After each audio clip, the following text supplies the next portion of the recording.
Қалай есің тағы айтшы? Сен бірінші қосылаққа келген кезде ше, мен бүйтіп сен инстаграмды қарадым да, вроде бы күшті болып кіріп келдің, енді эффектный прям әдем болып ше. Бірақ кейін инстаграмына қарасам, инстаграмына қараймын да ойлаймын ішінен, мына жігіт просто маған инстаграмда жазатын болса, мен мына жігітпен сөйлеспейтін едім. Ну,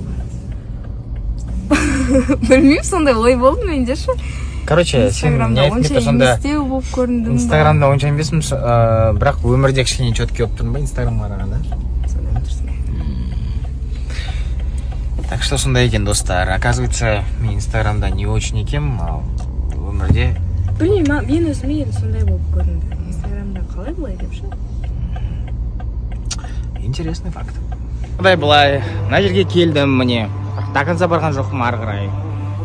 Сөйтсем, Айгүл жазып тұр, мен кетіп қалдым бұл жақтан әуреуді мақы деп нервыма тиіп.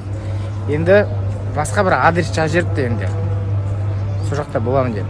Барып сөйлесейікші. Не ол кетті? Ойнап жүрген сияқты адам біз да.